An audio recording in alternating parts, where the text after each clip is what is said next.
There we go. We are live. We are live.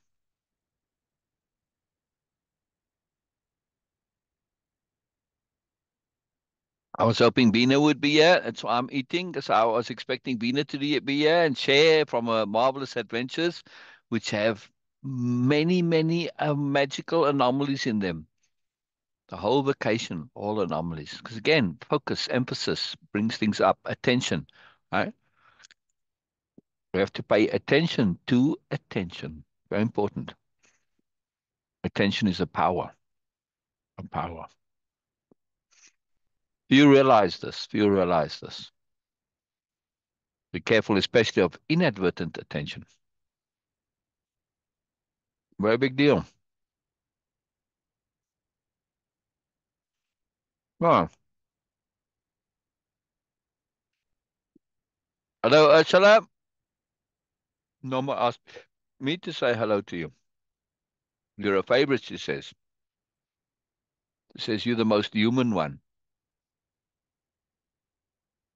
Well, well, Norma. Norma's gone to eat, but she'll watch later or listen later. Norma, some will say Camelius or Boynal or Haler is the most human one or most real one. All depends on the individual and where they're at, what they identify and connect with. It's fascinating how that varies. Oh, I have to say hello, not hello. Hello. Normal style hello. Normal says it's common in England. Hello. I mean, maybe in the pronunciation, but I'm assuming she also meant in the spelling. I never seen it. Very interesting. Um, that connecting, that relating, it's a very fascinating thing. And when you get feedback on stories or TV programs or whatever, and who people relate to, the different characters, can tell you a lot. Can tell you a lot. Biella is different. And when it comes to relating, this is something that it's kind of a big deal actually, and I want to comment on it. Where's my live? I want to share it, but I'm not seeing it here anywhere. All right. Oh, in the context of relating and particularly Biella. Yes. Now, it's been a very long time since we started the story, but in the introduction or the foreword or preface, I mentioned that this story is a different one.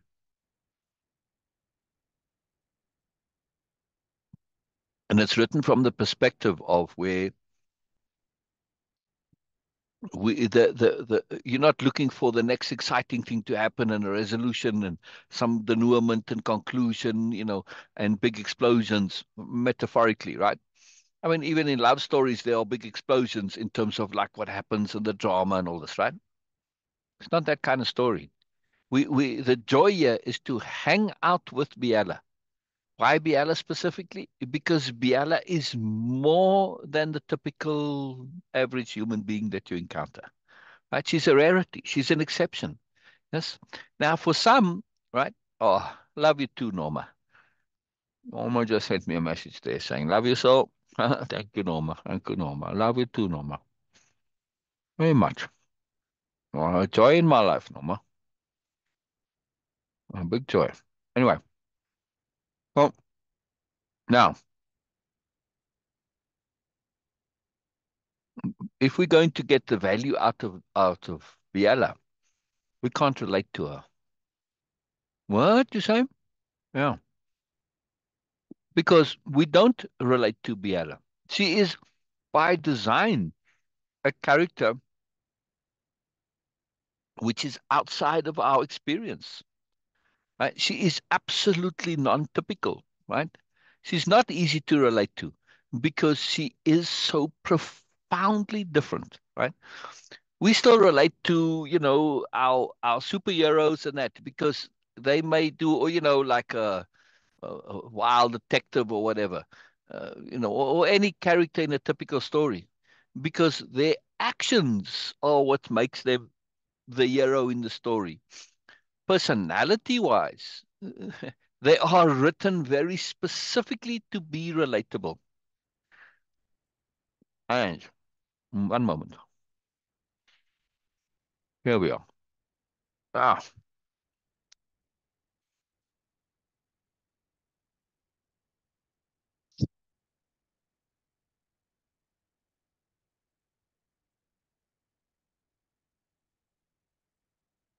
don't take care of the sharing. And don't forget,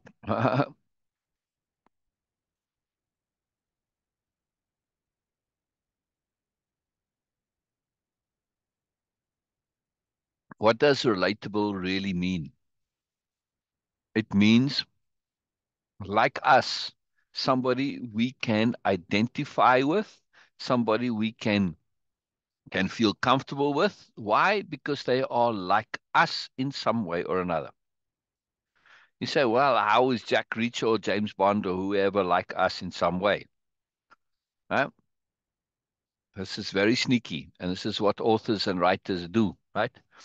It's called the flawed main character, right? Main characters in writing, if you go to writing schools, right, they will teach you very specifically to deliberately write flaws into your character, right? Uh, right. James Bond might be a bad example today because they've kind of fixed him up a bit, but back in the day, James Bond was a terrible misogynist, right? This made him relatable. Okay, he was also charming in that. Well, charming makes a lot of people relatable, even though they themselves might not be charming, but they think of themselves as charming, yes, or think of themselves as wanting to be charming. So charming is somewhat of an exception, but you have other characters which may be a bit irritable, but annoyed, or bit aggressive, or whatever. And that bit is what makes them relatable, right? Because here's the logic, the underlying psychology of it. If I see somebody who has, in some way, even though it's a very small way, a flaw similar to mine, it makes my flaws acceptable. And the rest of them is good. So now I identify, oh, they got the same flaw as me. Oh, they're the same as me by extension. Yes, it is mental BS gymnastics. Yes, but this is what people do. It's what advertising and stories are based on. This thing, this one point, right? That this relatability. And politicians have gotten onto this too. Back in the day, politicians were in a class apart, right? They were better than the average person. That's why you voted for them. But American advertising realized that, man, if you make your people in your ads relatable and you're selling people this concept, this idea that they are okay because they share some small negative trait. People loved this because suddenly they were now okay. Look, this is the hero. He's the superhero. He's the of the story, but he's got the same nonsense as me in whatever little tiny way, right? So by association in this way and generalizing, people came to be able to manipulate inside their minds that they're okay. Huh? Why didn't they like people like Biella? Many people will not like Biella. Why? Because Biella's moreness, and they're stuck in the comparison mindset, is going to make them less by comparison. They can't handle that. Yeah? It's a sad, sad, sad mindset. Why compare yourself to Biella? Why not say, wow, here's an example of moreness that I can learn from, that I can get value from. What a boon, what a bonus. No, no. Hierarchy says, oh, they're better than me. That means I'm less and I have to feel bad. Ah, jeez, jeez, jeez. It's so horrible. It's such an incredible waste, right? The only time you can feel better about yourself is if you have to BS yourself to say, hey, this hero's got the same nonsense as me, and now I'm okay. Why do you have to legitimize your nonsense to feel okay? We've got nonsense. We're nincompoops. We start off as nincompoops, right? You pooped in your pants as a baby. You were silly. You were stupid. You couldn't speak, right? That's just what life is, learning, right? Now that you're supposedly an adult, now you're supposed to know everything. Oh, what idiocy. What absolute complete nonsense, right? Where did this idea come from? Narcissists. Yeah. Why do we want to live according to narcissist culture? Yeah. No, sorry, we don't. We don't have to. This whole comparison and hierarchy again comes from the insecure. They are so insecure about who they are. They have to continually be pulling others above them down, pushing those below them down to look better by comparison. The only reason they can feel good is relatively. Why? Because they don't want to make any effort at self-improvement. This is what narcissists are. They're hollow inside. They are profoundly insecure. Yeah, because they know they're hollow inside. So they have to bullshit and lie and deceive about who they are. They have to pretend that they are more than they actually are, much more than they actually are. They think this will somehow change the reality. Like, really? People can't see that you don't have these things that you're BSing about? Well, sadly, some don't. Yeah. I mean, just look at some of the politicians. Yeah. That they actually brag about who they are. They literally exaggerate. I mean, like the liberty is so clearly obvious, and their followers lap it up. Why? Why do they lap it up? Because they exhibiting what their followers would like to do if they had the means and opportunity to do so, right? Or the gumption. So they identify. Yeah. So they vote for people like them, right?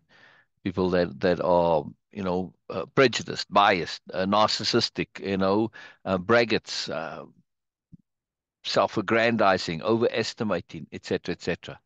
Yeah, that's why popularist politicians are populist is where the word comes from, right? They appeal to that popularism, and that's what makes them popular, is that relatability, that identifiability. But it's a terrible thing. You have to feel good about yourself because somebody famous, somebody important, somebody in the limelight is exhibiting bad behavior, and this now justifies and legitimizes your bad behavior. Your behavior is still bad. Whether somebody famous does it doesn't make it right, right? And part of the narcissistic sort of credo is, well, if everybody does it, it must be okay. No, no, no, no, no, no. No, I mean, you look at just or back in our history, for instance, how many stuff were done generally by the population, which was a terrible thing to do. Yes. I mean, at some point, doctors didn't wash their hands before operations. They thought it was foolish and silly.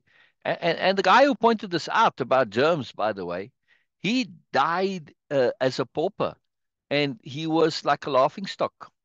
He had no respect whatsoever. Today, of course, this is standard operation. Now, okay, it's a small subsection. It's just the example that came to mind, right? Many examples, though, of general foolish behavior, like, populations where the population supported wars between them and the country, right? French and the Germans is a good example. There are a lot of wars between them, right? And you think, well, the Germans are this way. It's not the Germans generalizing, right? But the general population supported those wars of thinking that the Germans were bad, or the Germans thought the French were bad. Yeah, it's foolish behavior. Yeah. So wars that are supported by the general population means the general population is just nicely wrong generally, especially when the wars are about trivial, idiotic stuff, right? As many of those wars in Europe were really absurd. But yeah, the population supported it. Yeah. Or at least so our history tells us. But we can see it in our own time, right? I mean, remember the Iraq War? I remember when it started. I remember the whole manipulation of the politics at the time. I saw it in real time happening. And I saw how the press started to question and say, "Ah, but what do you mean these WMDs? Where's the proof? Where's the proof?" And how they started to accelerate this press on Congress to pass this, and NATO to get this whole thing through later with with Afghanistan as well, right? They pushed this, but specifically with the Iraq War, they kept pushing, pushing, pushing to have this happen because they couldn't have this whole. the reason for it, the supposedly good reason, be exposed for being a hollow, non-existent reason. But at that time, the population absolutely supported it. Same thing with Afghanistan, right? The war against the Taliban after 9/11. This was massively supported by the population. How long did that last? People realized at some point that this was not a good idea, was wrong. Yeah? Same thing with Vietnam, was supported by the population at the time. Yeah. At the time, the bulk supported it. Later, it changed. I mean, now, I don't know, it's kind of pretty uncool to say, hey, the war in Vietnam was a good thing, was right? Same thing with the war in Iraq or Afghanistan, you know, particularly Iraq. Afghanistan, a lot of people still think the Taliban is something to make war against. But still, I'm making the point that just because something is common and popularly accepted doesn't mean it's right. This comes though from again when we understand that much of our culture comes from way back in our history. Where did this idea come from? Well, if everybody does it, it must be okay. Well, it comes from when you're out in the nature and you're eating berries. Well, if everybody's eating the berry, it must be okay. Typically, this is correct. You might have a berry allergy and it's not okay for you, but in general, it's a good rule of thumb to go by, right? If everybody walks on the ice, well, it must be safe to walk on the ice on the lake, right? Okay, that generally is true. Yeah. But we must understand that it's generally so. But we cannot take that and generalize it to everything else, right?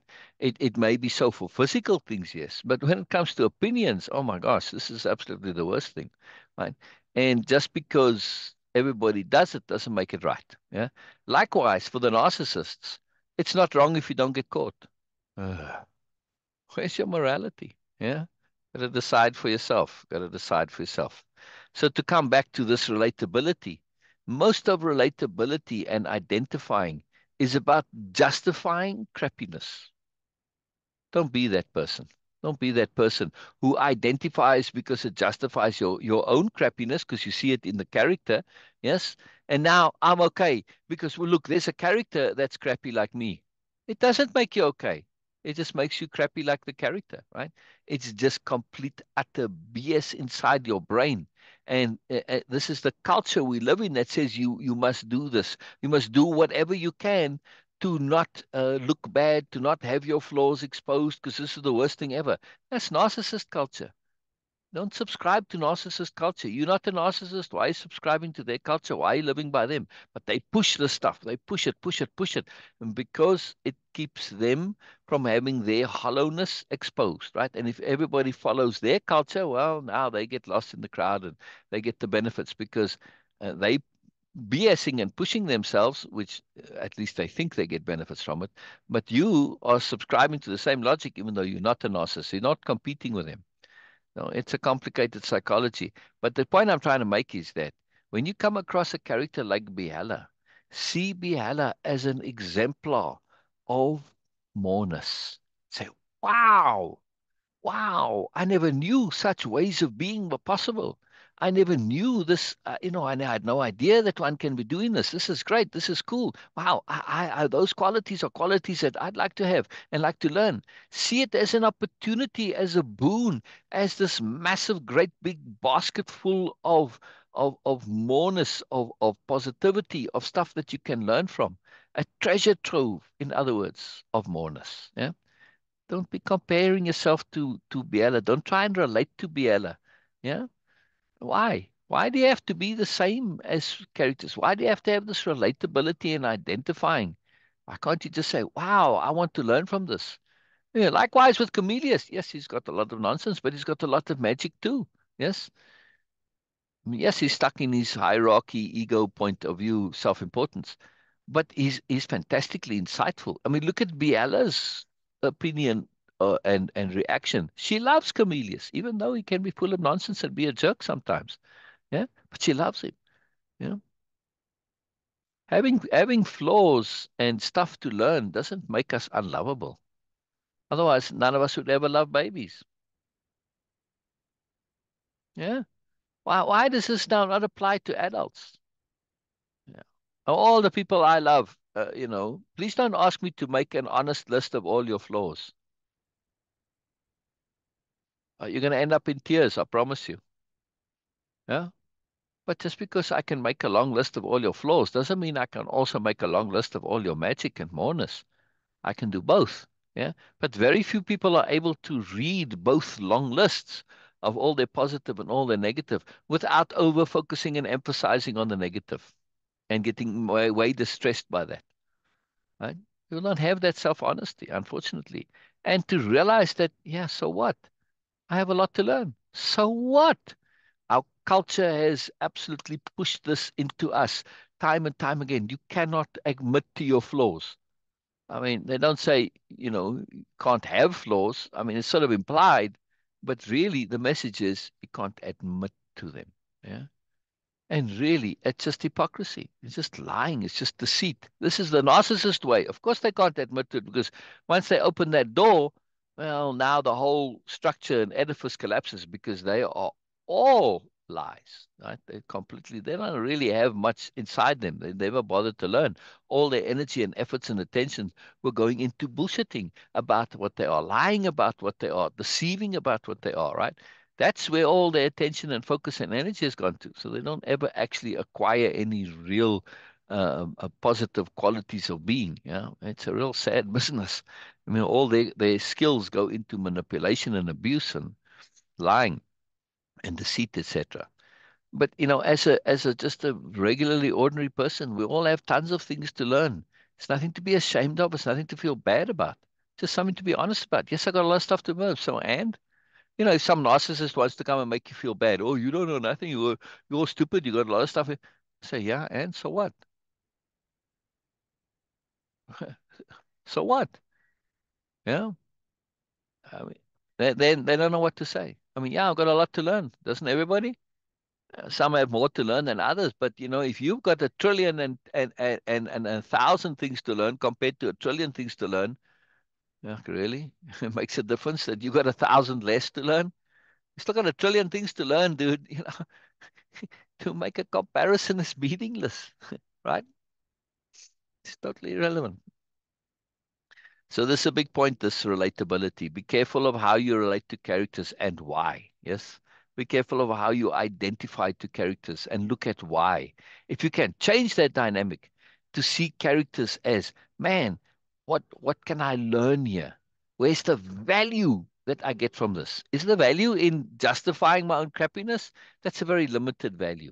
It's not going to last you very long because at the end of the day, you're looking to justify, you're trying to make justify a crappiness, which is trying to make an untruth into a truth, just like the narcissist. That's what all their narcissism is about. And denial of their hollowness, right? Pretending that they aren't hollow, right? But if you're doing the same thing by looking to justify your crappiness by identifying with crappy characters or flawed characters, which are just in some small way, exhibiting what you have a lot of, it's BS again. It's BS again. Where's it going to get you? Round and round and round and round. You're not going to change. You're not going to do it. You're just going to stay exactly where you are, right? Are you truly wonderfully happy with where you are? If you are, okay. Ask any narcissist this. Put them on a lie detector and have them ask them that question. No, they are miserable. They are grossly unhappy, stressed, bothered, under pressure, always fretting, anxious, worrying that they're going to be found out every second. They live in hell. Terrible thing, lies, lies, this lies beget lies, right? And the more you do it, and bullshit begets bullshit, same thing. So if you start with this, yes, you may be not in that same spiral that the narcissist is in, but you're going nowhere if you're looking to justify your crappiness all the time and feel good by relating to others because, well, they like me.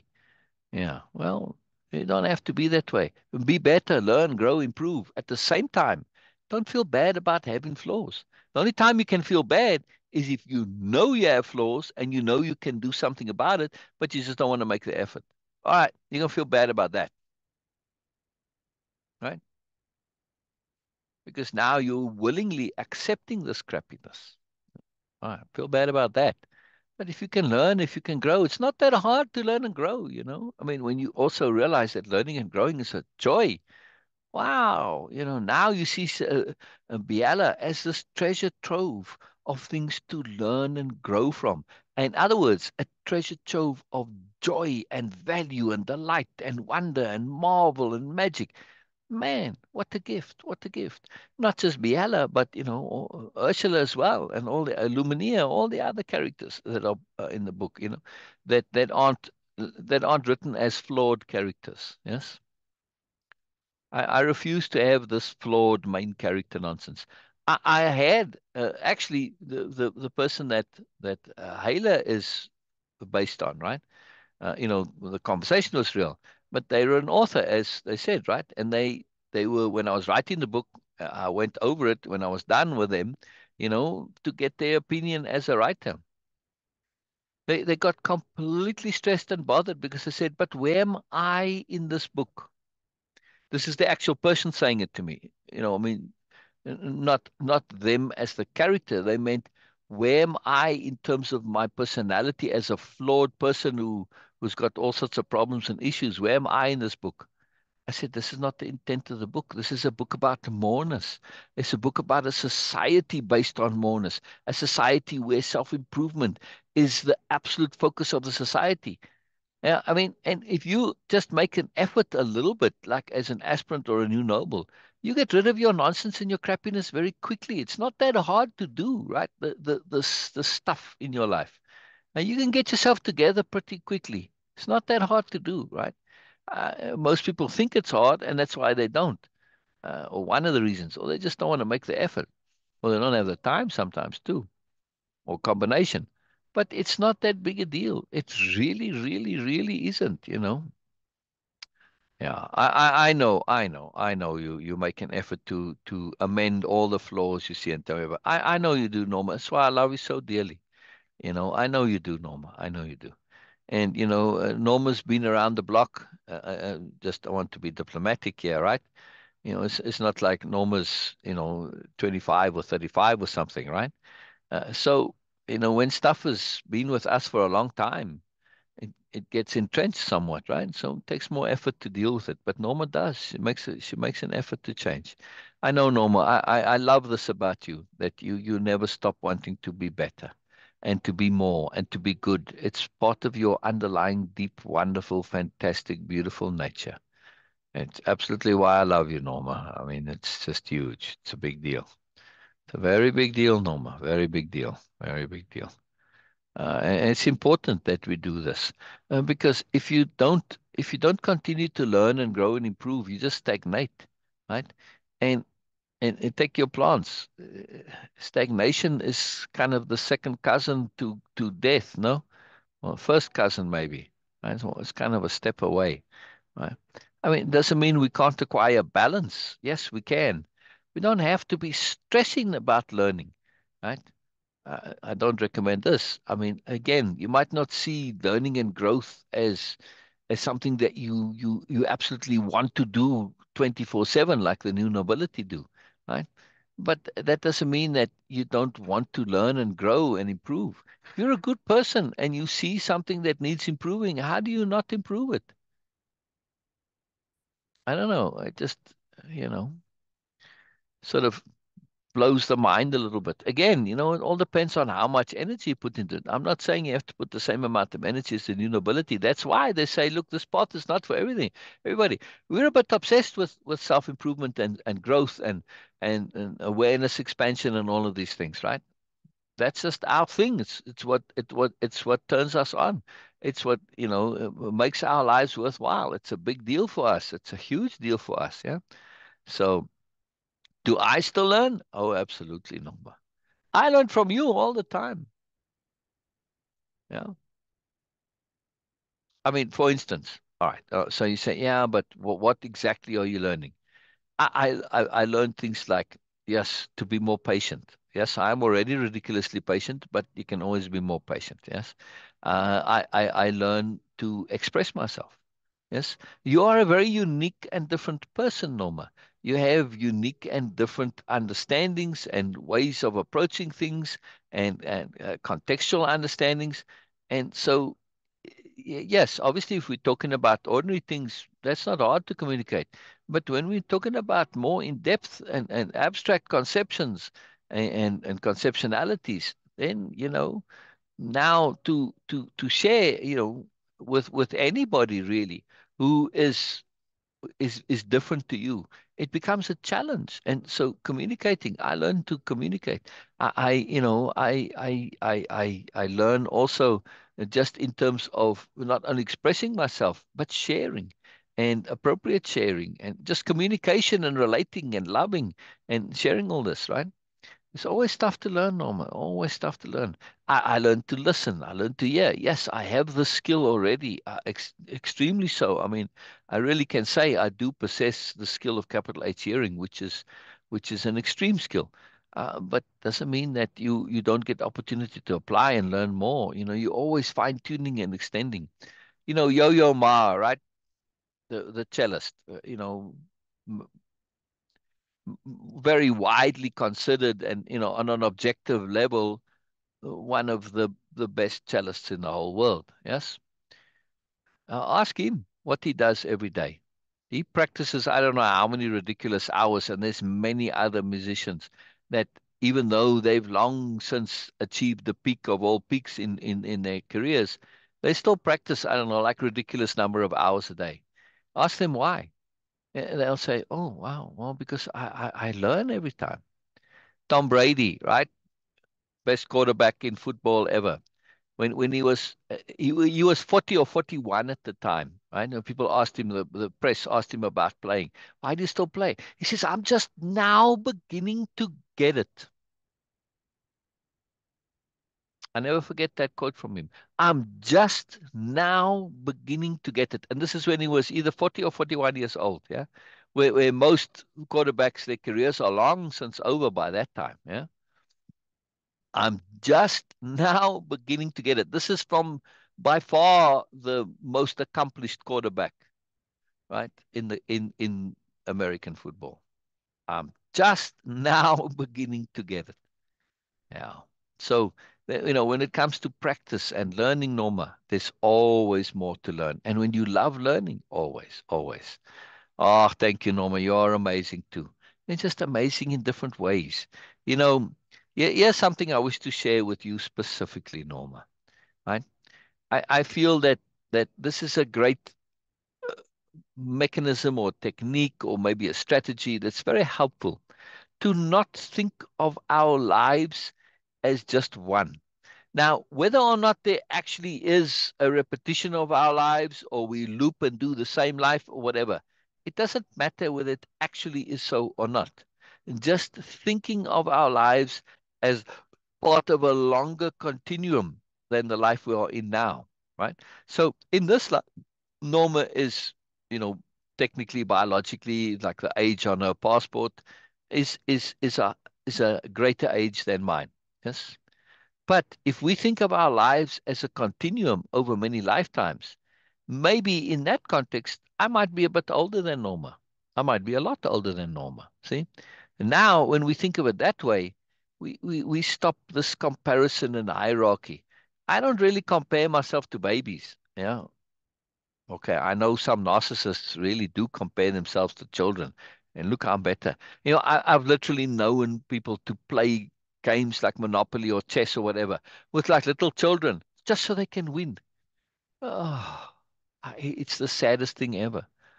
But anyway, so what I'm saying is that, Norma, when we look at this and we appreciate others, and we don't compare and we don't say relative to me, and say, okay, well, maybe they've just been living, in this understanding of this continuum of life other than just this life. I really feel like much of my life, like I came out of the box knowing stuff, like the stuff from my previous life, or whatever, from somewhere carried over with me. I had understandings I had no business knowing. It took me a long time to accept this because I was very scientific, and, I don't like to believe in stuff. I still try not to believe, but I was forced to. Where did it come from? There's no other explanation for it, right? Well, I suppose there are other explanations. It got downloaded from, I don't know, aliens or something. There's that type of explanation. But if I think about that, well, it carried over from a previous life, then it absolutely makes sense, right? So it doesn't make me especially brilliant or a genius or everything. No, I was just able to remember a bit further back and take what came, because it all came as abstract conceptualities, and I was able to build on that. So I had a head start. Don't make me special. I just had a head start, right? I don't think of myself as a particularly brilliant person. Yeah, maybe in some things I've had some brilliant things, but what makes me have this moreness that I'm sharing is that I simply make the effort. I think things through to the end. I'm very diligent. I have qualities like patience and perseverance. It doesn't make me special. Anybody can acquire those qualities, right? Yeah. So I do learn. I do learn. I'm from the Dogon tribe from Syria, says Norma. It could be. Yeah, I consider myself as an alien from Nobelia. Yes. But, I'm an aspirant from Nobelia that got sent back to this world. Yeah. In some way, and I don't remember. I remember the training and the abstract conceptualities, but that's about the easiest way to relate to me. Is consider me an alien from Nobelia. Yeah. I love it, Norma. I absolutely love it. Just very cool, very cool. So, when we think of ourselves as, all right, like I'm starting to play an instrument. Yeah, well, somebody else has been at it for longer than me, and they can play better. Why should I be stressed by this? Maybe they added less time than me and they still play better than me. Or maybe they have more time to spend on it. Maybe they just have a greater aptitude. None of it needs to make me feel bad. You know, something just this comparison. Celebrate your difference rather. Hey, this is me. This is what I do. You got to see me draw. It's like, I'm a 2-year old or 5-year old or something. See, I'm quite happy with it. I'm quite happy to draw a primitive, basic, uh, childish drawings. I feel my drawings are childish. Yeah. Anyway, okay. So what?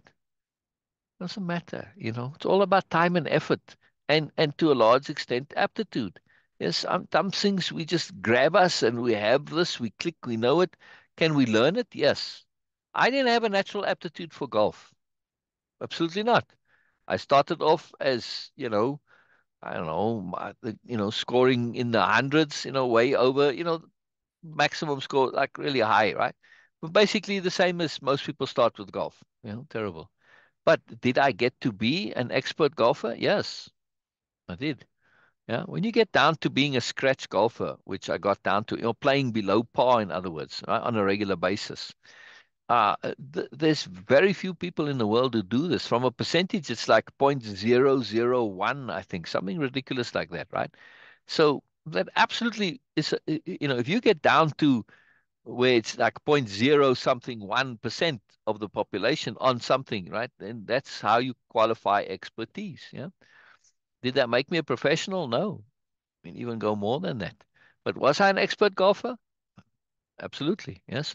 So, but did I start that way? No. But it grabbed me for whatever reason, and I had the passion to do this. Yeah. Well, there's a reason that I mean, I enjoy golf, but there was a reason that I put effort into it. And it didn't take me that long, by the way. I played it various times and I had to kind of start over again. I played and then, time and circumstance, money, I couldn't play anymore. And then when I started playing again, then my game was, it had deteriorated and I had to relearn. But when I did get a chance to play consistently, for more than a couple of months or a year or so, it took me about 3 years to go from being uh, a typical average player to being a subpar player. Uh, but because I put a lot of energy and work into it, because I had the patience, I could practice all day. Literally, it would freak some people out. How can you do this? Like, how do you do this? It's impossible. Yeah. I can dance and I used to love dancing. My leg doesn't work so well anymore, so I don't quite have the physicality to dance now. But same thing. I love dancing, but anybody looking at my dancing is like, seriously? Yeah, but I don't care, Norma. I don't care. The point I want to make about the golf, right, is I wanted to become an expert golfer because golfing is something that you have a huge database. It's the most played game in the world. Not the most watched, that's soccer. The most played, yes, by actually played by the people themselves, right? A lot of people watch soccer, but not that many play relatively. But golf, most people in the game, most played. Also, golf is unique in games with a handicap system. I guess there might be other handicaps, but because of the way the courses are, there's a course rating. You can get to compare how you play compared to somebody playing on another course, right?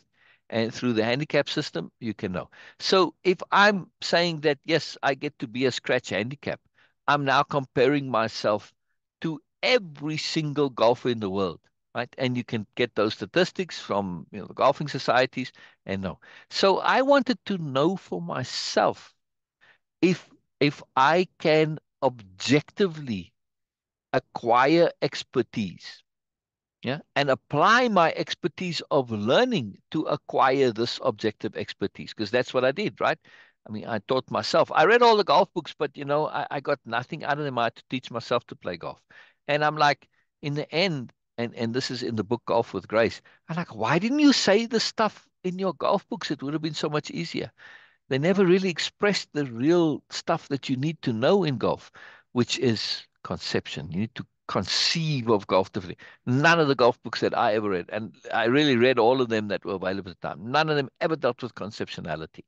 Anyway, so the Golf with Grace by Biella is where I do actually share. She teaches Ursula golf through conceptuality. But anyway, so I did prove to myself that, I wanted to know if I'm full of bullshit or not. And I think that I have some understanding of stuff in some way, but I don't really, I don't have an objective database that I can use to gauge just how realistic this is. But with golf, I do, right? So this was very useful to me. It's very, very useful to me, to know that, no, I'm not full of nonsense, right? Yes, golf is healthy also. And there's a magic to golf, right? Golf is a spiritual game if you really get into it. And this is in the book Golf with Grace. Biella shares this and shows and teaches Ursula the way the new nobility play golf. Well, her in particular. Biella's also an expert golfer. And it's a whole wonderful story of how she uses her expertise.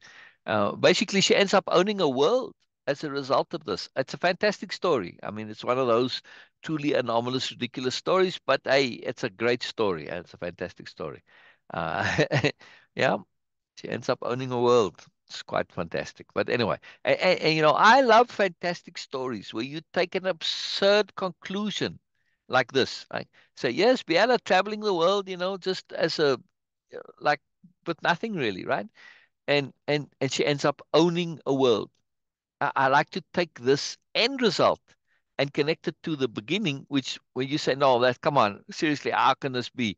I mean, sure, you can write it in a fantasy way, but I like to make it where when you read the story, at the end, you don't think it's unrealistic or unfeasible. You're like, oh, yeah, I see how that happened. Wow, that's pretty cool. And it all makes sense, right? It all follows. I love doing that. I love doing it. And if you see really good authors, they do the same thing. They take a preposterous conclusion, but preposterous in a good way. Well, sometimes, and then they start off with the starting point and the end. You say, no, can't possibly be. But then they make it happen in a feasible way that you say, oh, yeah, I can see how that could happen. I love this. I love this. Yes, yes, it is. It is all part of the magics of fiction. But some fiction they like stretch your credulity, right? Yeah, come on, really, you're just making this, you're writing it to make your story work. I don't care for stories like that. That's poor writing to me, where you like just write stuff to make it happen. I see this in TV and movies all the time. Lazy editing, lazy writing, where they just do the thing for the effect. There's no justification for it. It just looks cool, so they throw it in. Doesn't have any logical value or criteria. It doesn't make any reasonable sense. No, it doesn't matter as long as it looks cool. No, no, not me. That's it's lazy, sloppy stuff. So yes, I do like dancing, and I used to play the drums too. Norma, when I was in standard three, standard four, and standard five, which would that's what we called them at the time, right? Standard. You had your first 2 years of school was sub A and sub B, and then standard one, standard two, which is a British system, but I believe they've changed it now.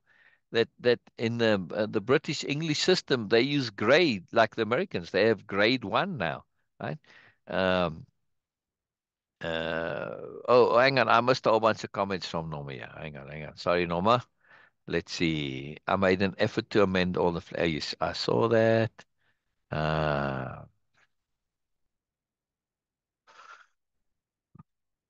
Norma, I don't have flaws that I'm aware of. If I'm aware of them, I'll work on them. Now, I've spent my whole life working on flaws that I was aware of. So yes, I assume I have flaws, but I'm not aware of them, consciously.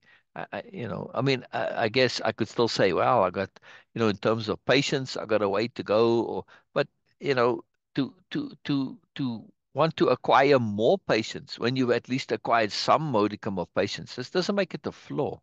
Yeah.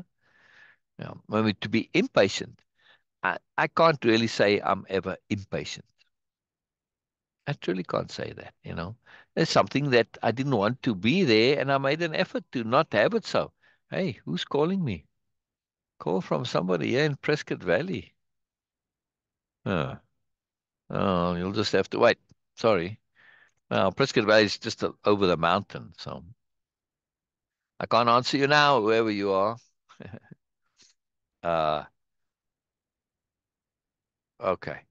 Norma, I wanted to say, yeah, so, again, I don't even, I'm only mentioning this point about flaws because it's coming up, as your question. It's not in my thinking, Norma, right? I don't use this word flaws in my thinking. Same thing as I don't use right and wrong about myself. Yeah. I'm not interested in being right or wrong. Same thing. I'm not interested in people agreeing or disagreeing with me. I throw those out of my thing. You say, yeah, but what else is there? If you don't have right and wrong and agree and disagree, understanding. That's what I aim for. Yes, I aim to understand. Once you understand, right and wrong becomes irrelevant because you understand how it all works and put in context, right? So, like forgiveness, when you understand what's going on, forgiveness becomes a non-issue. So you don't really see me use this word forgiveness much either. It's a bit of a square circle, really, right? When you understand, then you can respond as appropriate, right? So same thing with flaws. It's not in my vocabulary, right? And when I'm sharing, I'm not. And people say, "Oh, I agree with you," and they say it like a positive thing, right? Thinking you're going to appreciate them saying, "I agree with you."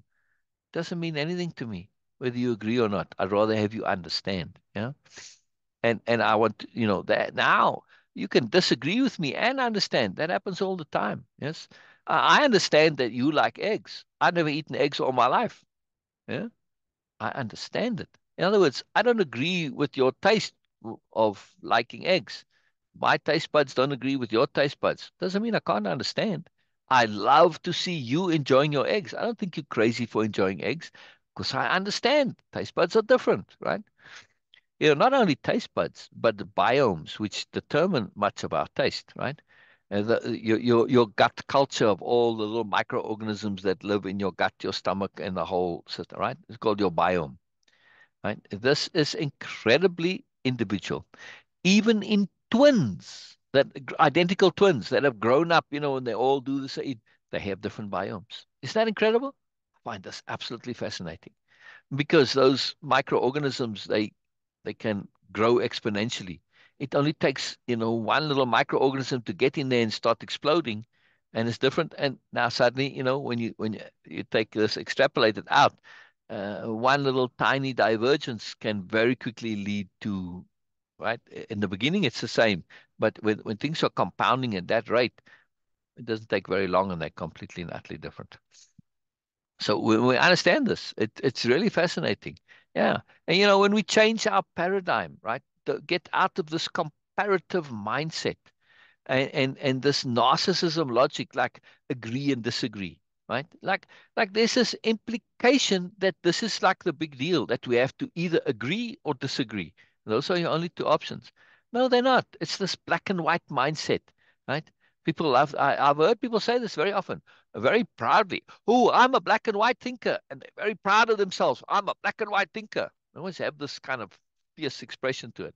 And I'm like, oh, I'm sorry to hear that. And like, what do you mean you're sorry to hear that? You know, now they're taken aback because there's a very, I say, yeah, my commiserations. I mean, I'm deliberately doing it for the point, right?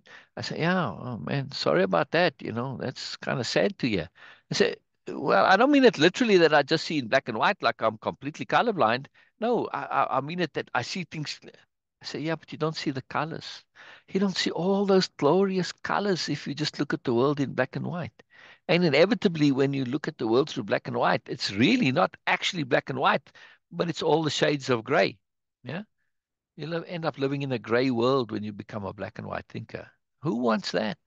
Not me. That's why I said sorry to hear that. And it makes them rethink this, because really what they are trying to say that I'm black and white is that they have very clear, defined boundaries with their opinions, right? And that's not realistic in life, right? There's always exceptions, and then you start generalizing and all this, and you get into trouble very quickly. Yeah. So when we take this in the bigger context here, we want to have that variety. And likewise, right and wrong, agree, disagree. That's black white mentality. Yeah, I call it the mentality of opposites. In other words, if something's not black, then it's automatically white. If something's not right, then it must be wrong. Right. So you take that mentality a little bit further. This is what underlies much racism. I'm good, and I look at you, wow, you're very different to me. Well, if something is not the same, then it must be opposite. Yeah. So if I'm think of myself as good and I look at you and you're very different to me, well, you're not the same as me. Well, duh, that means you're the opposite of me, which means that you must be bad. Must be. Must be is a horrible thing, right? Must be. And that's why people hate other cultures where people sound different, look different, talk different, whatever, live different, right? That's where racism comes from. This idea, and also the idea that you must be better than somebody else. Otherwise, you're going to feel like crap. Uh, so we have to be very careful of what we automatically just inadvertently assimilate and adopt, right? Like in this case, agree, disagree, right, wrong. Yeah. Just because I don't agree with you or not even disagree, right? I'm just saying something in a different way. It doesn't even mean I disagree. I'm just expressing it in a different way. Yeah. It's a different perspective. But if you're stuck in this mentality of opposites, you cannot actually hear perspectives other than the two that you're involved in, right? You can't, in other words, see the colors. You can't hear the colors. All you hear is either black or white, right? So if somebody says something that's different, like I say, hey, look at that pink. I know I was supporting black, and you're talking about pink. Well, pink isn't black. Well, that means you must think I'm wrong. I don't think you're wrong. I'm just saying, hey, I like pink. You're talking. You say I love black. Yeah, okay, you like black. I like pink. It can coexist. But in the mentality of opposites, they cannot. Right? If I say I don't like black, that means I automatically like white, and then I'm against you.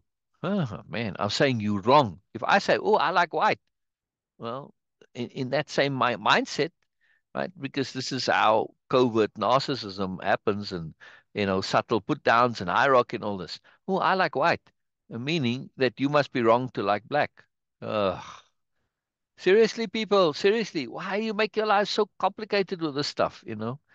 It's such a waste. It's such a waste. Oh, I'm not saying that you mustn't like black. Just saying I like white. This is it. This is my preference, right? Same thing when I say I like pink or blue or purple or whatever. It doesn't mean you're wrong to like whatever colors you like. Yeah. So comparison mindset and mentality of opposites, two fantastically powerful conceptions. Put them in your dictionary of power. Yes. If you haven't made one, make one. If you don't know what it is, ask. I will explain in detail. Very powerful thing, Dictionary of Power, to put conceptions like this in there, right? Mentality of opposites and capitalize mentality and opposites, hyphenated because it's a cohesive concept. It's one, right?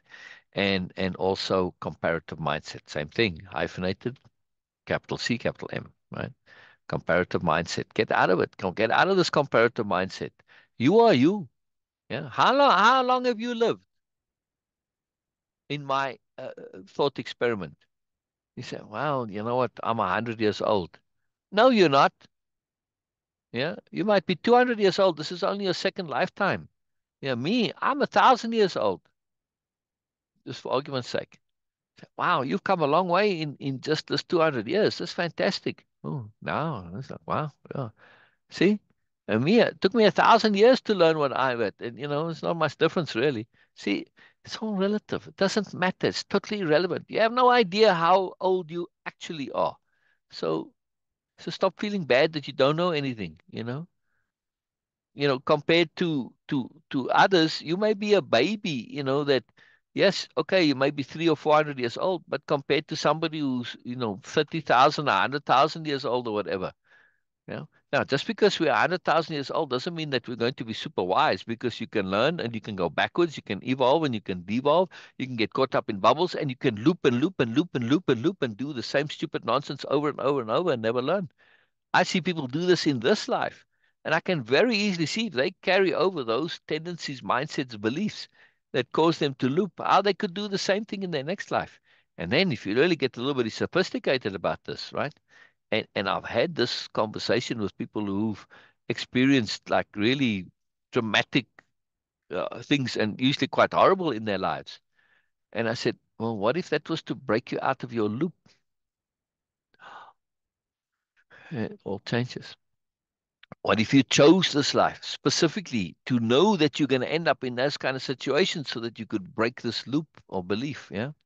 Like, for instance, women, just an example, because it's come up so I've had this conversation with women specifically in this context, right?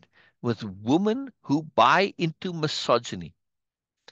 And I mean misogyny, not misandry, right? Which misandry is, the the female equivalent of misogyny, like for in hyenas, right?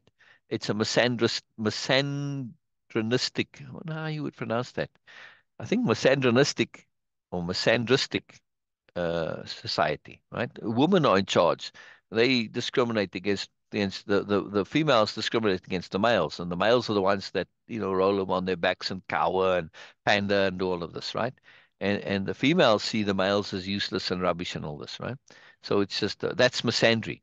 But I'm talking about women who buy into misogyny, women who believe women are inferior because they are women. I know many women who do this, right? And when they get into these dramatic life situations of abuse, they are forced to, at some point, say, "No, I don't need a man to finish my life. I don't need a man to fulfill me. I can be on my own." Right? And they break that belief that they have to have a man, they have to be in a relationship. The man is superior, man is going to take care of them. All of the associated beliefs that go along with misogyny, right? So dramatic situations can change things. Now, we have a dramatic situation happening right this very instant, right now. We have a dramatic situation in progress. Just you wait for it. Just you wait for it. Just you wait for it. It's coming. Coming to a live near you any moment now. Come on. You'll see. Anyhow, to continue my point and finish it. Here we are. Never mind. I made my point, right? Don't assume. Don't assume. Don't assume. Yeah, we don't see the camera, and we're not hearing the audio yet, but we'll get it in a moment. Somebody's joining us. So I'm just saying, be careful of your assumptions. We assume that this is the only life we've ever had. All right, not in all cultures, right?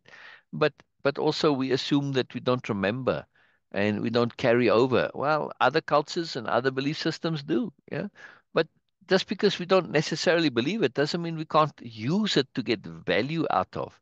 I'm saying maybe it's so. I'm not saying it is so. Again, mentality of opposites. It's either true or it's not true. Why can't I get value out of a maybe? I do. I get lots of value out of lots of maybes, right? So when I think of myself as maybe being, 200 years, 1,000 years, 10,000 years, changes the picture. Yeah. So, yeah, okay. I can't take, in others, I can't be egotistical about the things that I do know, that others maybe don't know and say, wow, that's wonderful that you know this. Well, okay. I've had 1,000 years to learn it. Yeah. Look at that. Look at that. Look at that. Look at that. Look at that. We're listening. We're listening. Where's the camera? Where's the camera? Is the camera not working? No, it is working, Oh, but okay. again, I'm in bed. Sorry, but Yeah, no problem. I'm just also hopeful. Hello, Beena. Hello, Beena. Hello, Beena. How are you, sweetness? How are you, Beena? I'm glad you're here. you. What's that? Say again, Beena. We I couldn't hear you tried to properly. be on time, but I tried to be on time. I was missing that. Yeah. Share, Beena, Okay, share. can you Like hear me now? we can just, yes, we hear you fine. Yeah, yeah, go ahead. Loud and clear. Okay, so I was just saying that, okay, I'm having some after effects of having a 15 days adventure tour. So uh, it's just like body is adjusting. So I had, after talking to you, again, I had a fever attack and like it was shivers. Wow. Wow. So yeah, yes. So body is adjusting a bit. It is Yeah. good that body is releasing. And of course, I was missing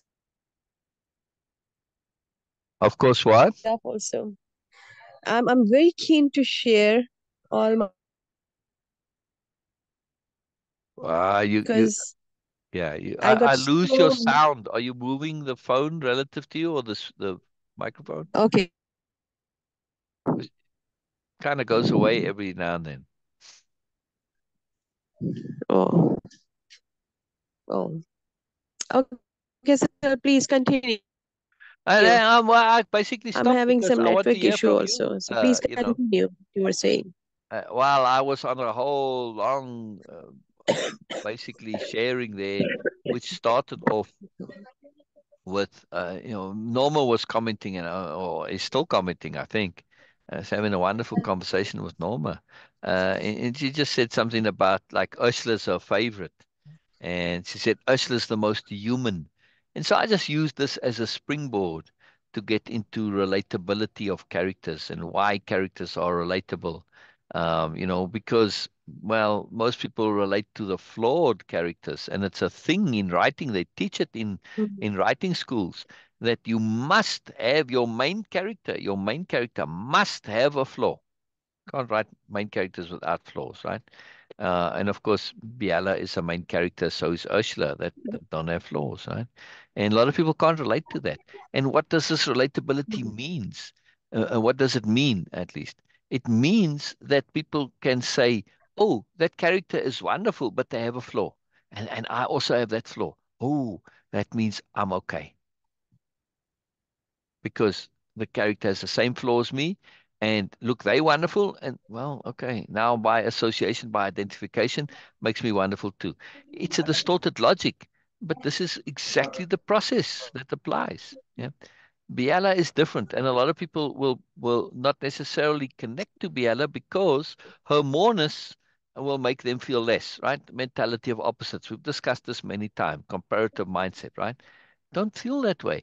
Just see Biella as a boon, as a treasure trove, as this massive, wondrous mm, accumulation of all these wondrous things that you can learn.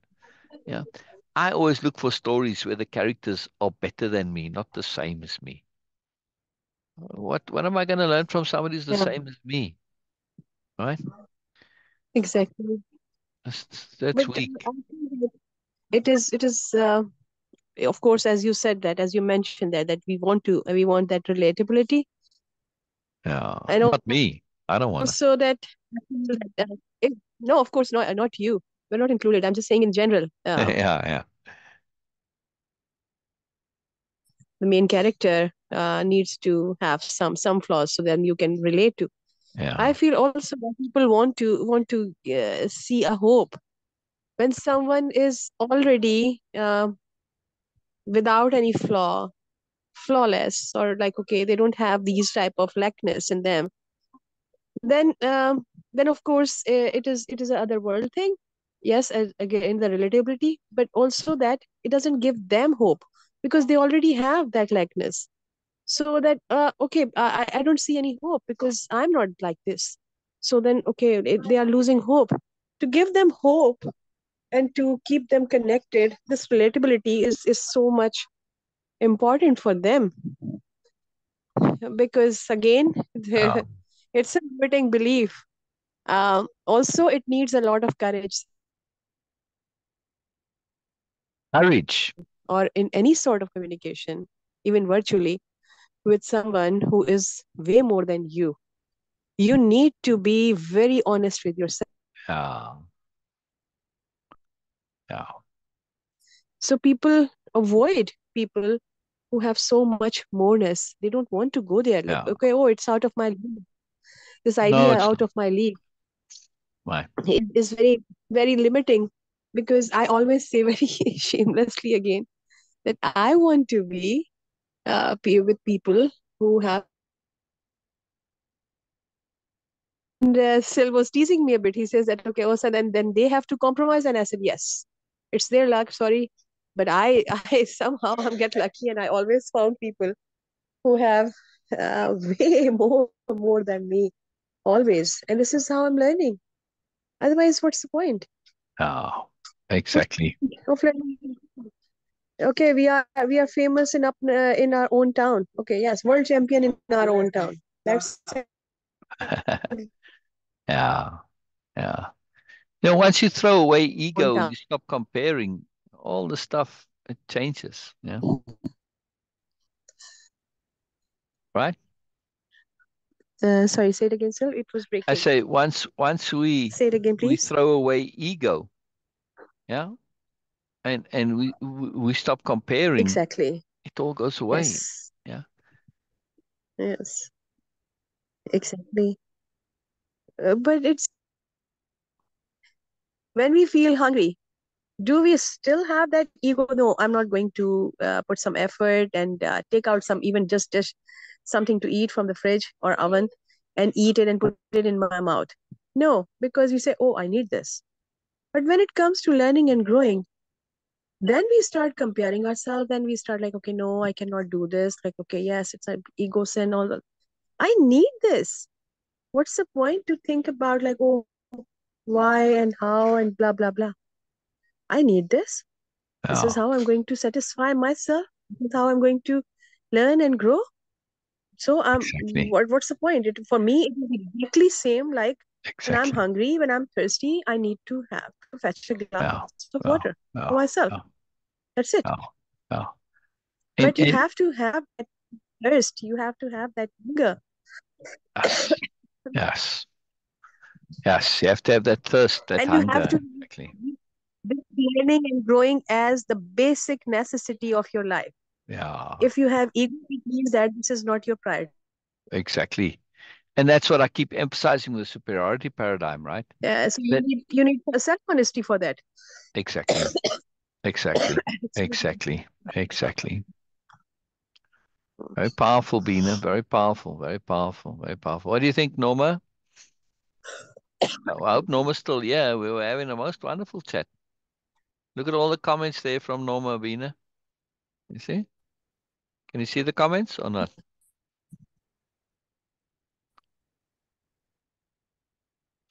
Norma teasing me a bit. I never tell you how I wrong you can't, are, Norma. Never, unfortunately, never, I never, never, can't. never, never. I'm using Zoom on my phone. Yeah, So, so you can't see easily. Yeah, no, yeah, you're not sharing a screen. yeah. No, it's all good. It's all good. I don't have to share it. Just there's, I don't know, a couple of dozen comments there probably.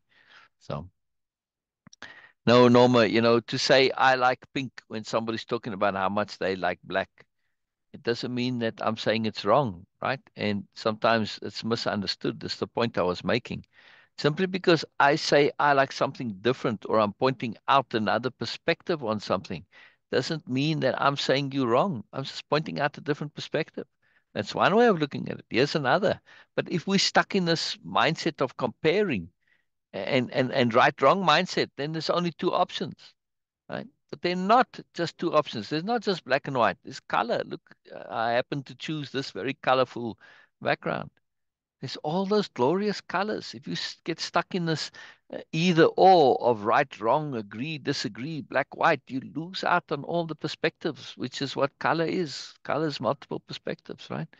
Colors and shades and tones and tints and all of the glorious things that go with color.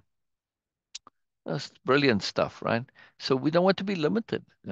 So don't assume because somebody's saying something different that they are saying you wrong or criticizing you. I'm not talking to you specifically, Norma, although that has happened. But but just to in general, this is what happens in our culture, and it's not a negative on you. It's just something that you've learned, you've assimilated, you've picked it up from culture. You don't even realize that it's so, right? Not you, Norma, just people in general, right? It's pervasive in our culture. So we do this just as human beings, and we take it as natural. No, it's not natural. We live in a very artificial culture. The next book that I'm going to put out in the realism series is going to be called "Society is Wrong." I'll make the case, and that's the first part of the book, and then the subtitle is I forget what did we say the subtitle was going to be, Norma? I mean, Beena? I forget. Anyway, it was about individuality, claiming your individuality, right? Society is wrong, Yeah. claiming your individuality, right? When you realize that society is wrong, then you can claim your individuality, right? Which Mm. when you think that society is right, you need to conform. And then when you Mm. don't conform, you think you're wrong. No, society is the one who's wrong. And when you realize society is wrong, well, there is no right, which means that whatever it is that's right for you is now right. Yeah. And this is how you get free from this monster of conformity, especially conformity to a completely horribly flawed, disastrous system. Right? On Nobelia, yes, they subscribe to many of the things, but the new nobles are their individuality is as extreme as you can imagine. Right? They are all extremely individual, yet at the same time, they have a coherency and a sameness, right? In this, that their sameness comes from pursuing learning and growth, wanting to be noble, things like that. But that doesn't mean that you can't be individual, right? You can. Yeah. I'm listening, Norma. I'm listening. I'm listening. Anyway, so I love it. I love it when Norma chats, and I love it that you here too, being very cool. So we Yeah. spoke all about this all the time now. So if you want to, since we haven't gotten to the story, if you want to share about your vacation, now's a good time. But I don't know if your throat's okay for it. Yeah. My network is not very Oh, all right. very fine, so, and then Oh, it I will oh, lose oh. this connectivity. So Or maybe go sit nearer the router or something. I tried that. Oh, oh, all right. Well, you need to get your charger so you can use your laptop again, right? Um, just I just want to add Yeah. in the beginning when you were sharing a different perspective on anything, because like okay, oh, I got some exciting thing.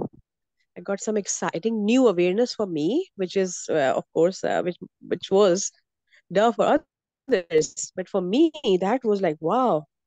Now I understand. Now I realize. Now I found this. So that was the excitement, the newness. And I used to come on Zoom and share it with you. And then you say, oh, yes, wonderful. And then you share. You used to share a different perspective. Yeah. That's one thing that I will promise It was is, all you know, wonderful, amazing. and I can always And I, provide a different perspective. but my thinking was at the time that he is in habit of just canceling the moreness and putting something different. Yeah. First by default idea, and it was not fun. It was not fun, of course. But as keen as I am to after a few days, I realized that even if he's just doing out of habit and you are not. And that was like, wow, okay, how he is able to share a different perspective. Always, always, 100% for me. That was the thing, 100%. It's a skill. He It's a always skill had, I or not only claim. one. You keep, you used to, of course, you do provide more Mm, and more mm, and more and more. And mm. that was the moment I realized from ego, he would have stuck on his one perspective, but he's not. He is that he can see different perspective. I don't know how. For me, that was a superpower at that time. It still is. And I was like, okay, really, I set my intent. I want to be able to see different perspective like him. But when we are for me the checking mechanism,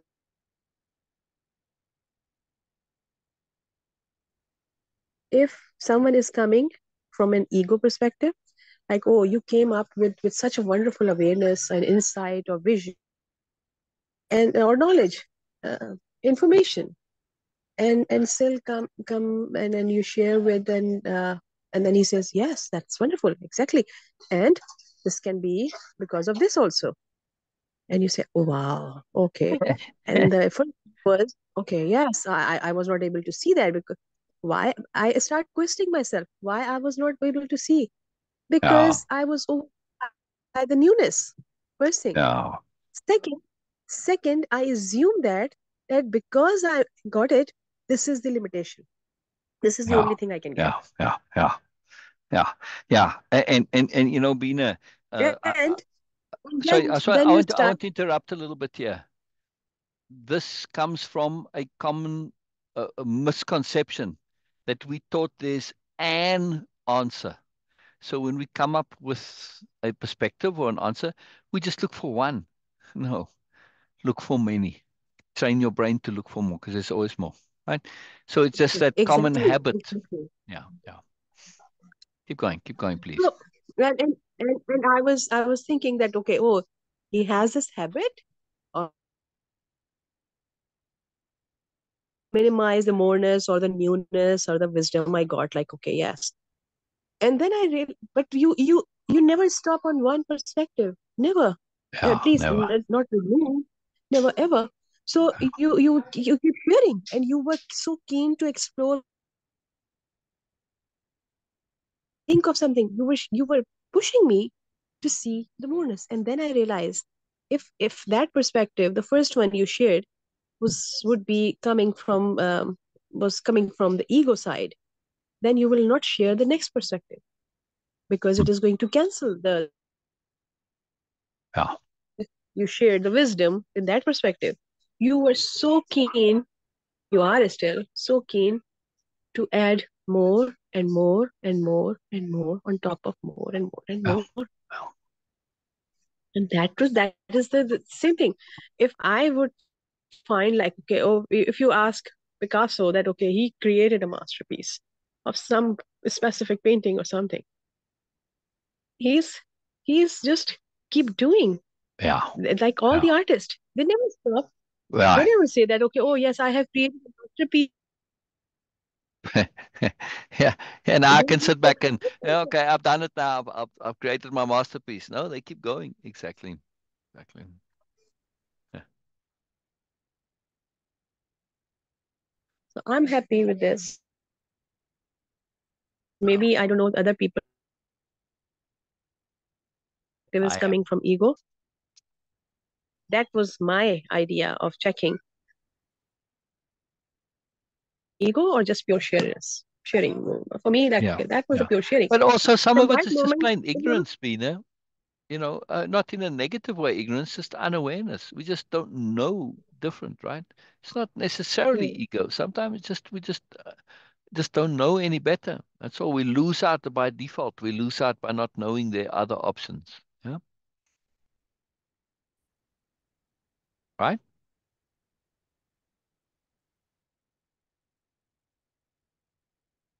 Where'd you go, Beena?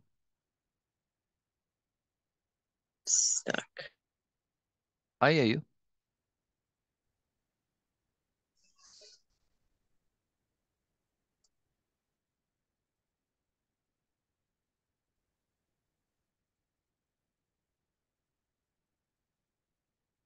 Keep going, Beena.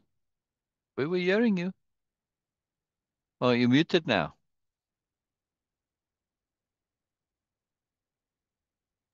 Oh, sorry, I muted myself because I thought that okay, because I was not able to hear you, so I thought that you are also. No, Mm. we just have lag. That's all. So just keep the Yes, lag it's in mind. Yeah. yes. So the idea of moreness still has nothing to do in my story, or anyone has nothing to do. Hmm. It's all about the moreness coming, and the moreness, the awareness. I'm keen to learn. Yeah. I'm the protagonist of it. Yeah. There's always I more. don't I don't care from where it is coming, who is sharing. I don't care. Exactly. Me This is neither. the Me idea. neither. Yeah. Yeah. Yeah. Yeah. Yeah.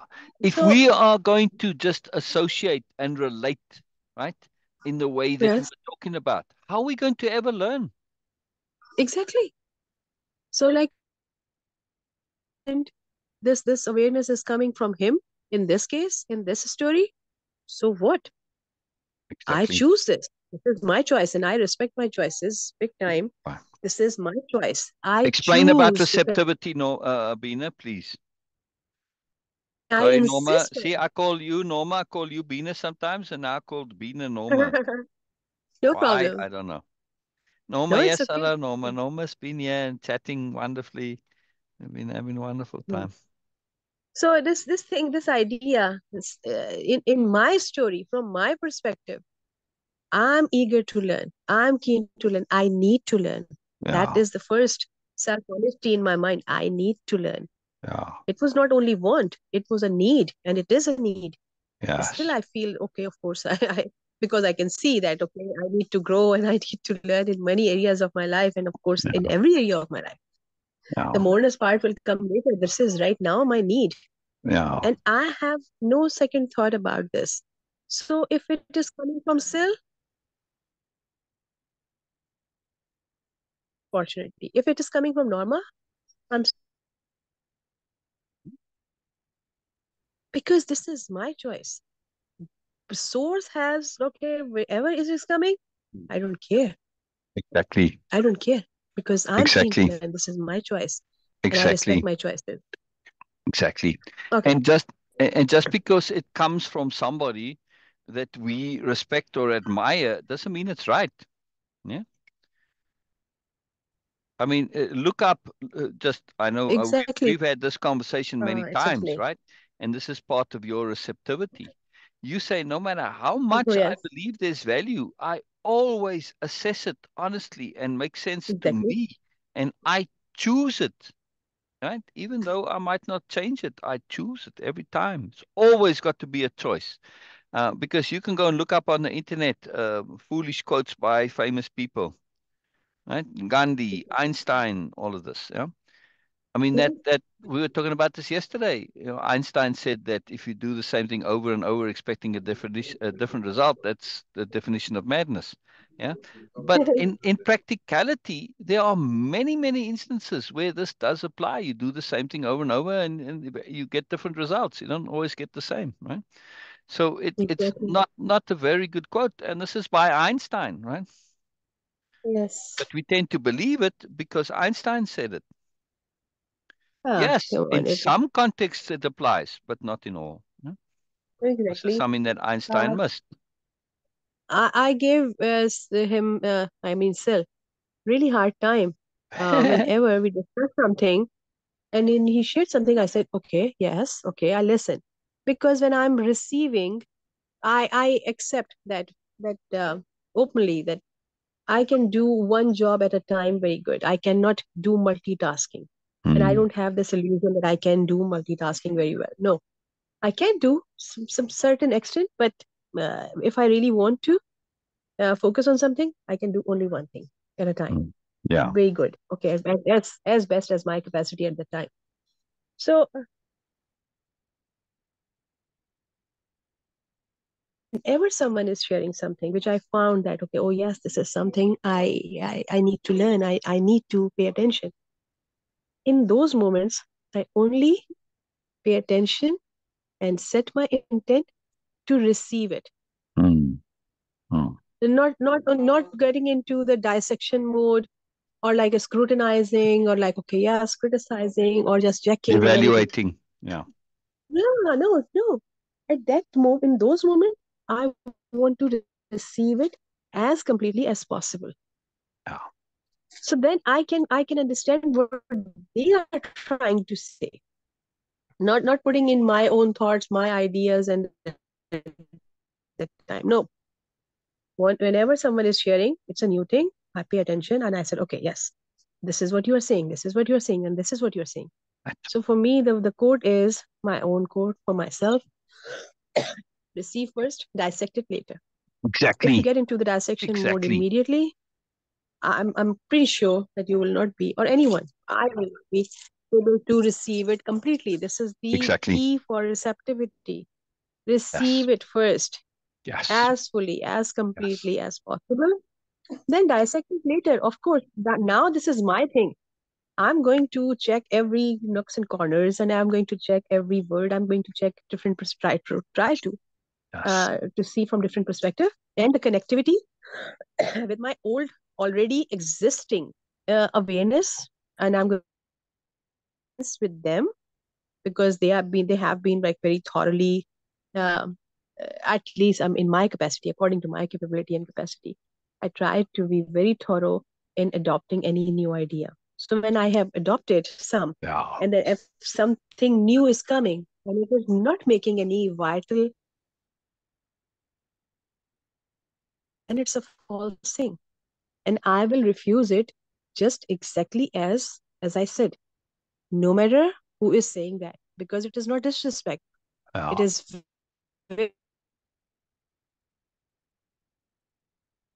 were saying or anyone was saying, and I paid my attention, I did my homework, I did everything on that, and then I said no, it doesn't make sense to me. And then even that I will not refuse it entirely. Now and then of course if someone is coming as thorough as Syl, then he definitely he is going to, because it happens many time with me that he came up with, he shared different words, different analogies, different definition for me, the same idea, Yeah. which means that it was not wrong at the Yeah. time, but I was not able. It was beyond my understanding, or maybe sometimes he was Yeah. not very clear because his way of communication is of course very different than me. His vocabulary is way way much more different than me. So he understood that and he said, okay, yeah, if it is not making sense in any ego nonsense, he said, okay, Beena, so let's put it that way. And then Yeah. he starts sharing with different analogies, with different vocabularies, so I can grab it.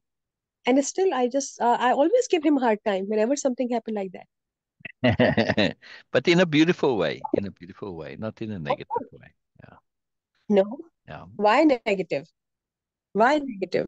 There is No, nothing saying not negative about exactly. I when you are said not keen to not learn and grow. negative. Right. Right. Right. Yeah. In a beautiful way. Yeah. Beautiful way. So exactly in this whole story, choose who is the main character of your story. Like coming in the lives, or in doing any course or program, or interacting with friends, I choose that person to be my friend. I'm Yeah. the hero. I'm making decision.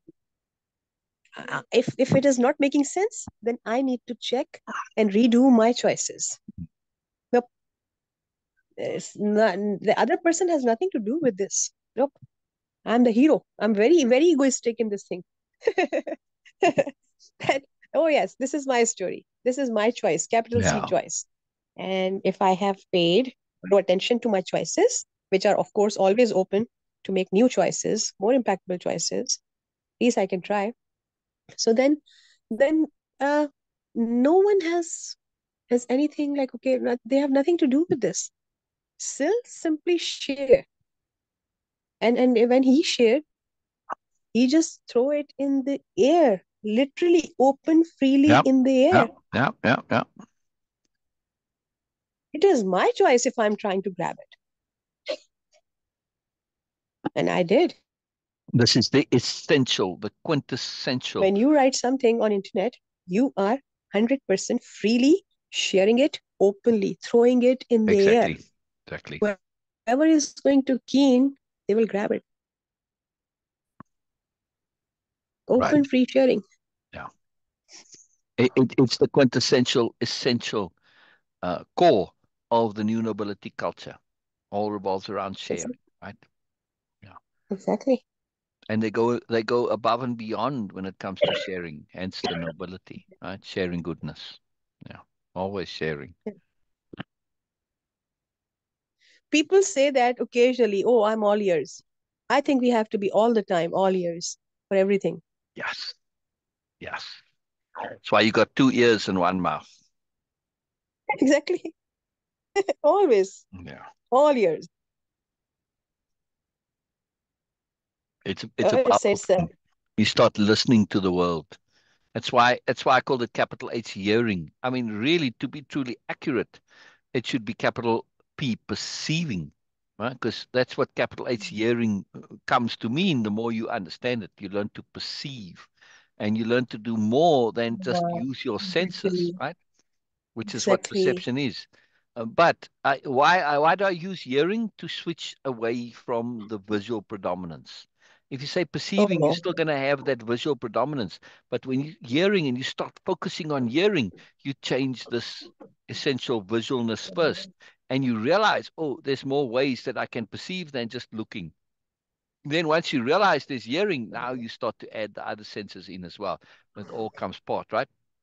So capital when you focus on hearing, yes.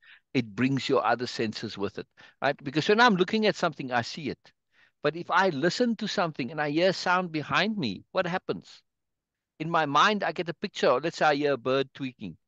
I don't just hear the sound. I also see the picture of Oh, potentially a bird, right? So hearing tends to bring the other senses with it. But I can see something and not hear anything at all. Like when I see something, I don't automatically have an associated yes. sound with it. Yeah. See? So it's very powerful, this fact that hearing brings the other senses into it. Yeah.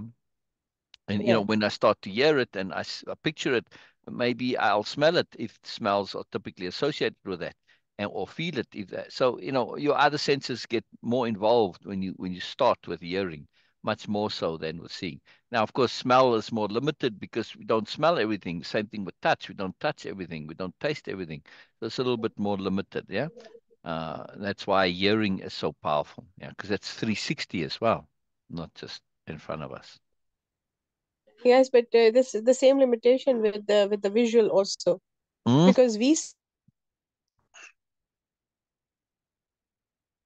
dimensions, okay, and also that from a different, we cannot be sure about these things. So yes, visual sometimes, not necessarily always, but sometimes can be limiting. What can be limiting? We didn't hear you. It didn't. Visual. Visual, yeah, visual Visuals. can be limiting. Yes, absolutely. Yeah, yeah, visual can be very limiting, very, very, very limiting. Yeah, and also, limiting vision is limited by obstruction, right? You can't see things behind other things. but you can hear behind. So if we apply this and we train our thinking to follow the rules of visual, right? And we apply it to our hearing, we just hear what the person says. We don't hear what's behind what they say. Yeah. But hearing can hear what's behind. Hearing hears the silences, the gaps. Oh, yes. And just try this, right? When well, you know this. When your record skips or the radio, there's a little blip, right? You Yeah. instantly hear that. You instantly hear when there's a little jar in the sound, right? It doesn't come through clearly, right? We are hyper attuned to pattern and rhythm and beat and flow and melody. We are incredibly sophisticated with our ears. We don't have this with our eyes, not even close. Yeah. So when you listen, but you listen visually, you just on the surface essentially. That's what visual is, very surface, right? But, because if you want to know a bit more, like you have to go and feel it, touch it, take it Yes. apart, explore it, right? But hearing, though, it's 360, it's depth, it has more distance than visual. And also, you hear things like pattern. Yes, you can see pattern too, but our Yes. ears are like hypersensitive and attuned to pattern, yeah, and emphasis, right, and volume. All of these factors, when you really start attuning to that, and somebody breaks their pattern, or they say, my mother. Oh, I mean, if you read that, just read it, and my mother, and there's no exclamation, no emphasis, you're not going to know that every time they say mother, you got a problem with your mother, dude. That's pretty obvious, right? But if you just have visual, you won't notice that, right? So hearing, it clues us into all this moreness that wasn't available to us. Use your hearing Exactly. skills. Use them. Shift the predominance. It's a powerful skill. It's a powerful skill. Yeah, I love it. Keep going, Beena. Keep going. Keep going. This is fantastic.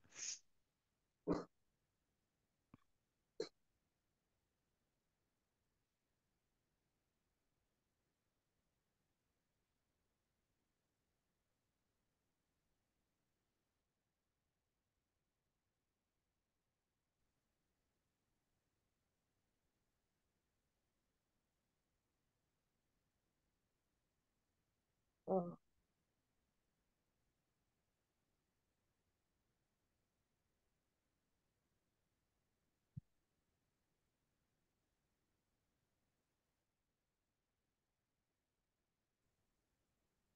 I'm not hearing anything, Beena.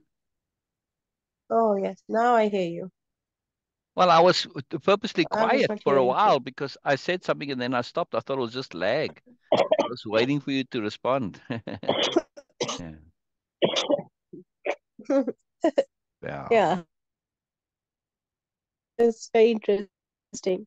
It is. And It if is. we, okay, it will go in a different direction.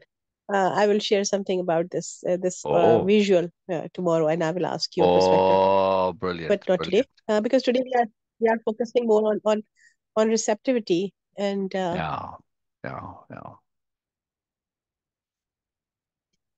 because again coming back to the same point, like a central column, you always say that if I am choosing, I need to be aware of my choice. Sometimes we are not aware of our choices, and sometimes we don't pay due respect to our choices. Mm. I choose to be in these circumstances. I choose to have these opportunities in my life. I choose to to make a choice about I want to learn. I'm keen to learn. All these steps sometimes they get overlooked. That oh, it was my choice. There you go. In That's why in some capital cases, if R someone else is involved, a responsibility. person is involved.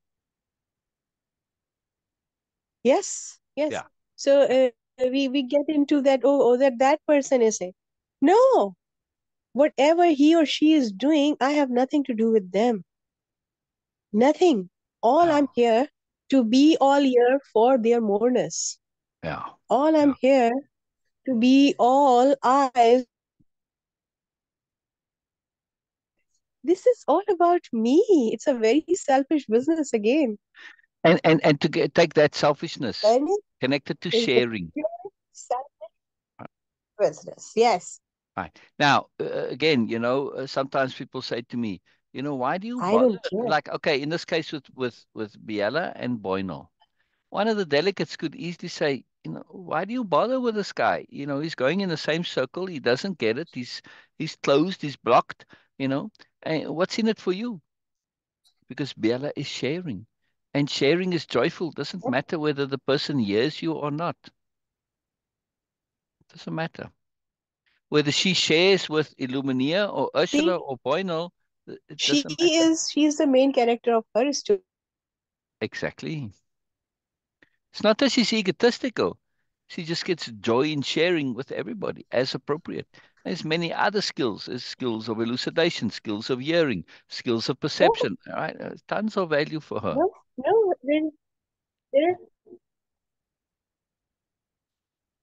There, there's nothing about they were getting egoistic Right. in Right. any situation like this. Exactly. This is my life. These are my choices. These are my decisions. My priorities. And priorities. I try to be. Sometimes, of course, I can go wrong. I can make some choices which might sound appropriate and all wonderful at the time. But later on, when I learn, okay, I take full responsibility choices and the responsibilities they come together. Yeah. I choose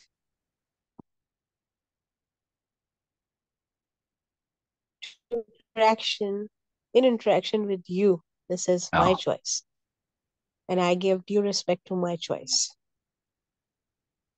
Yeah. It's very important to accept So for me, responsibility. it is included in the basic necessities of life, like Yeah. having what food to eat, having a basic this. Say I the am last sentence unclear in again, my please, plan. Bina. Is included in the basic necessities of my life, What is? like food, learning and growing, Oh, right. Yeah. Yeah. Yeah.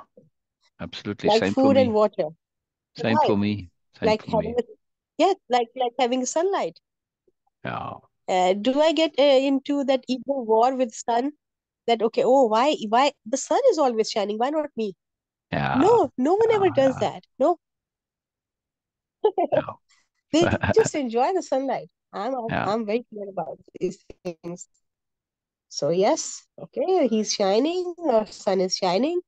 Right. They can I can say that okay, they are shining. Okay, and I'm taking full advantage of it because it is my Exactly. need. Exactly. We don't try and compete with the sun. We just get suntans and grow plants. This Exactly. hierarchy nonsense. It's idiotic to try and compete with the sun. But if you look at Greek Okay. mythology, of course, that was very, very much a pattern where people literally did try and compete with the sun.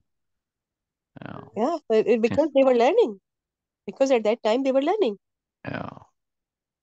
Well, ego, because it's all that hierarchy comparison stuff. So, they wanted to compete with the sun because the sun was so wonderful and they wanted to be wonderful too. Foolishness, foolishness. And of course, it Yes. caused a lot of trouble. And too fantastic. Too fantastic. maybe, So much maybe, moreness, maybe the love of yeah. gold is also. Oh, say again, Bina? I was saying maybe the love and the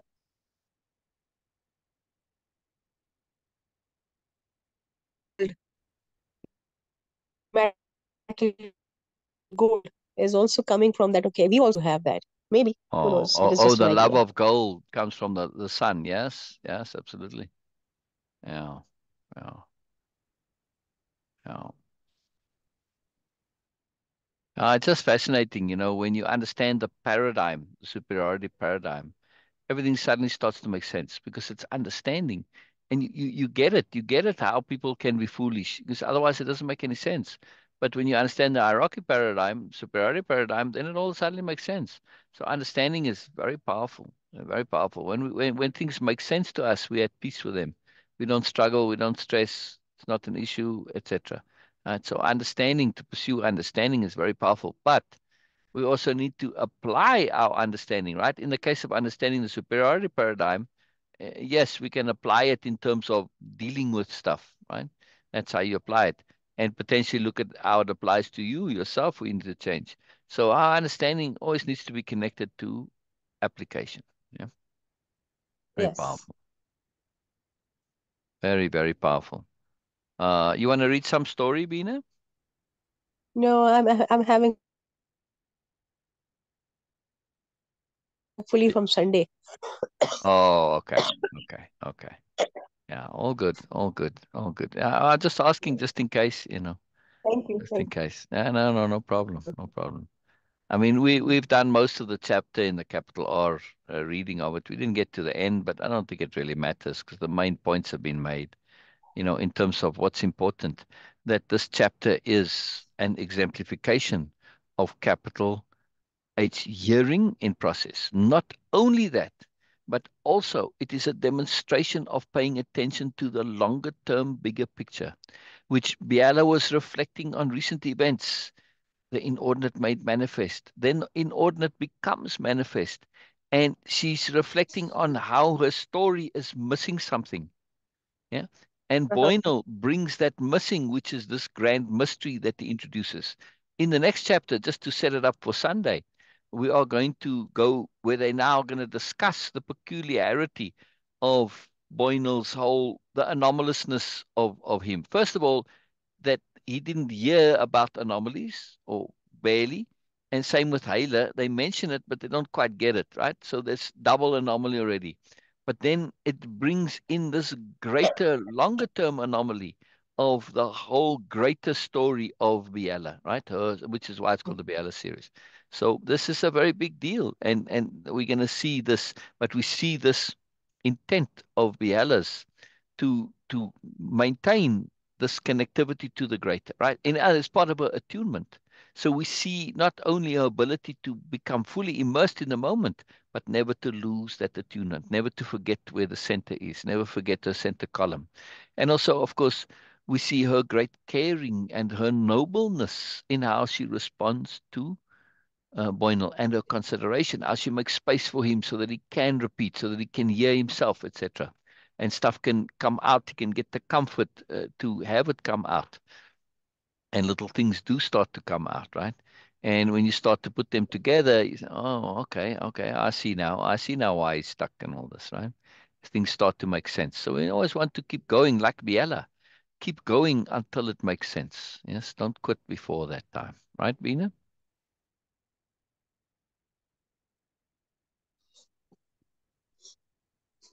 Okay. As long, okay. Say again? I'm very keen to be like, okay, like in lives with you. I didn't hear that. Say So again, please. I'm saying that I'm having trouble with my throat. So it's a sore throat I'm having. Oh, okay. Well, we're gonna end it here now anyway. So all good, sweetness, Yeah. all good. Yeah. No worries, Thank no you so much, worries. sir. Oh, thank you for coming, even though your throat is sore. So To be this is very brilliant. thorough. Say again. Capital C. I wonder if Norma's still here. Norma, did you go? Oh, I want to say goodbye. Bye bye, Norma. Love you, Norma. And I just you're so enjoying. Did you see? Oh, you didn't see all the comments. You'll see it when you get back on Facebook. Just wonderful. It's fantastic. Really enjoy the conversation with Norma. Hopefully at some point, Norma will come join us on Bye Zoom for and we'll now. have good. Bye. Yeah. Bye bye, Beena. Bye bye, Beena. Bye bye, Beena. You guys on Sunday. Yes. Yes. Yes. I look forward to the live on Sunday also. Yeah. Yeah. Yes. It's exciting stuff coming. Exciting stuff coming. All right. All right. Bye bye, Beena. Bye bye, Norma. Bye bye, everybody. And we shall see you on Sunday, 10 o'clock Mountain Time. End meeting for all.